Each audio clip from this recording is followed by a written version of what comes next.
We're living in the era of instant everything. Need a song? Download it. Want to watch a movie? Stream it. Hungry at 2 a.m.? Food delivery. And with this always-on culture, we've built an entire generation on the promise of instant gratification. But here's the catch. Nothing good ever came easy. Everything worthwhile in life is on the other side of patience, discipline, and delayed gratification. But the question is, can we still delay gratification? Can we resist the pull of the instant and work for the substantial? Or have we all been conditioned to take the easy way out? This is something we need to talk about, because when it comes to living in this world, there's a lot of things you want, but shouldn't have, and having them instantly makes it even worse. Welcome to Gravitas Plus. Today, let's talk about the buy now, pay later wave. If you have shopped online, chances are you've come across this option, buy now, pay later. You see a cute pair of shoes online, add it to your cart, and instead of checking out, you check out later. The payment is split into 4 interest-free installments, which means you only need to pay 1/4 of the amount up front. The rest will be deducted automatically from your account every 2 weeks. Now, this is not your usual EMI. There is no cost involved. Sounds like a great deal, right? Not really. It's a clever marketing tactic that lures you into buying more than you can afford. The thing is, buy now, pay later, while seemingly offering flexibility and convenience, actually encourages overspending. When consumers don't have to pay the full price immediately, they tend to buy more impulsively without fully considering the financial implications. This has led to a surge in consumer debt and late payment fees, and the numbers are staggering. One report says nearly half of Gen Z and millennials in the US are using buy now, pay later services. In the UK, their combined debt from these services exceeded $2 billion in 2022, up from just $843 million 2 years before. So what exactly is driving this trend? Let's talk about the brain on instant gratification. Our brain is wired for survival.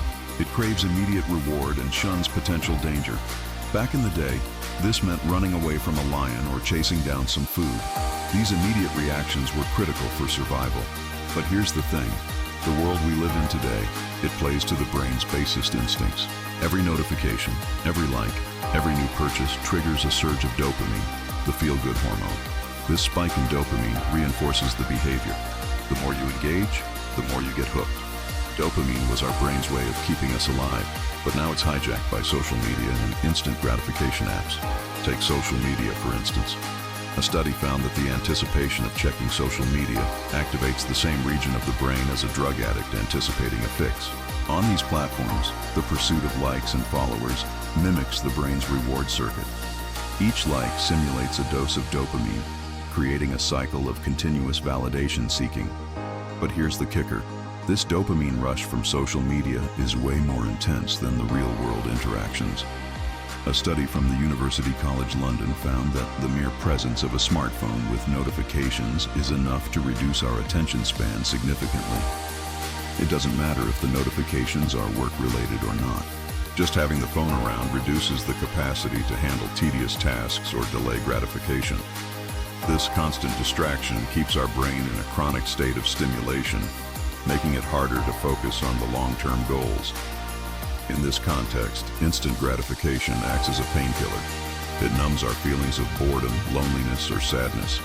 And don't get me wrong, there's nothing inherently wrong with feeling these emotions. They're part of the human experience. But our obsession with instant distraction prevents us from feeling these emotions deeply and working through them. Instead, we're stuck in a loop of running away from how we feel. Think about it. We scroll through social media to escape. Then we end up feeling worse. So we scroll some more. And this cycle goes on. Next, let's talk about the erosion of long-term goals. Imagine this. You're saving up for a house, a car, or your dream vacation. Now, if you're anything like most people, those dreams might seem pretty distant. That's because our brains discount future events heavily. It's like the present is way louder than the future. And the more immediate something is, the louder it seems.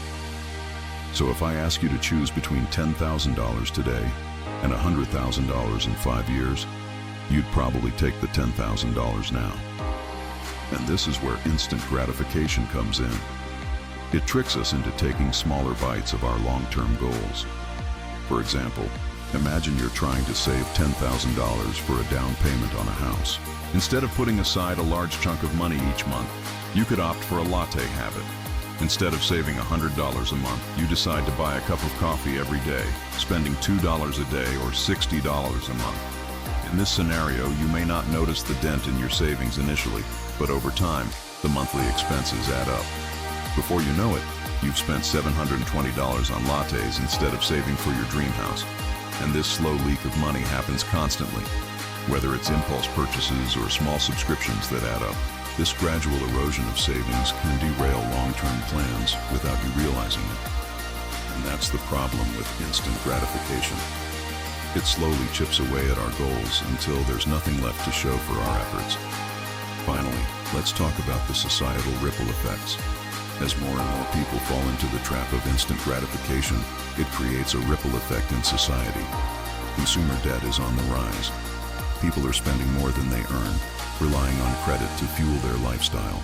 And when a large chunk of the population lives beyond their means, it can lead to economic instability. For instance, the subprime mortgage crisis of 2008 was partly caused by people taking out mortgages they couldn't afford. Now, delayed gratification used to be a cornerstone of many societies. It taught us that hard work and patience today could lead to better opportunities tomorrow. But as instant gratification takes center stage, this fundamental value is fading. Kids are growing up with a sense of entitlement, expecting things to happen instantly. They're less willing to put in the hours of hard work required to excel. In fact, studies show that kids are less patient than previous generations. They're used to getting what they want right away. But here's the catch. Life doesn't always work that way. And this brings me to a very interesting point. Do you remember the game show called Lingo? Two contestants are given a simple question. Say a fruit that grows on trees. The first person buzzes in and says, apple. He wins. The second person has to think of a word that starts with the letter E. The options are endless. Slowly, he is eliminated. Now, do you realize why Lingo became so popular? Because in the age of Google and Wikipedia, people had forgotten the power of not knowing everything instantly. Lingo reminded us that sometimes not knowing is okay. It's okay to sit with the uncertainty, to ponder, to think. These moments of not knowing can be frustrating, but they also force us to expand our horizons. This inability to embrace the unknown, this need for instant access, is shaping our world in ways we might not even realize. It's leading to shorter attention spans, a decline in empathy, and a growing impatience. And this isn't just about individuals.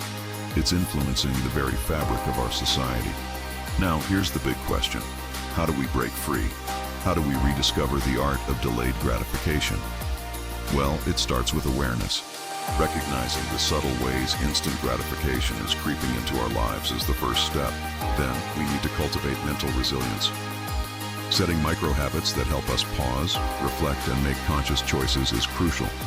For instance, starting a meditation practice or engaging in regular self-reflection can help us become more mindful of our impulses. Additionally, focusing on experiences rather than material possessions can shift our mindset from instant pleasure to long-term fulfillment. And when we start celebrating long-term wins, no matter how small, we reinforce the value of patience and discipline.